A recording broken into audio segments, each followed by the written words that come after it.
America అధ్యక్షుడు Trump తాజాగా కొత్త యుద్ధానికి తెరతీస్తూ ఉన్నారు. వెనిజులా ముఠాల నుంచి మాదక ద్రవ్యాలు అమెరికాను ముంచెత్తుతున్నాయంటూ ట్రంప్ చెప్తూ ఉన్నారు.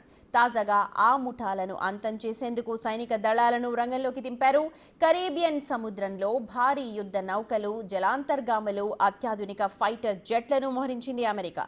ప్రపంచంలోనే అత్యధిక చమురు నిల్వలున్న దేశం చుట్టూ ఇవి సమయం కోసం ఎదురు చూస్తున్నాయి. ఏ క్షణమైనా అమెరికా దళాలు వెనిజులాపై దాడి చేయొచ్చన్న ప్రచారం జరుగుతోంది.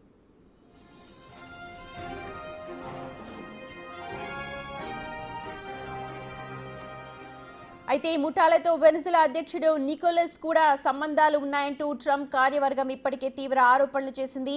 ఆయన్ను పట్టించే సమాచారం ఇస్తే ఏకంగా $50 మిలియన్ బహుమతి కూడా ప్రకటించింది. ఇటీవలే మదురో సర్కార్ ఇక రోజులు లెక్క పెట్టుకోవాలి అంటూ ట్రంప్ స్వయంగా సోషల్ మీడియాలో ఒక హెచ్చరికగా పోస్ట్ పెట్టారు. మదురో ఎన్నికను అమెరికా గుర్తించడం లేదు అంటూ శ్వేత సౌధం ఒక ప్రెస్ సెక్రటరీ కరోలిన్ లెవిట్ వెల్లడించారు. దీంతో అక్కడి ప్రభుత్వాన్ని కూల్చే ఉద్దేశం ట్రంప్ కార్యవర్గానికి ఉన్నట్లుగా తెలుస్తోంది.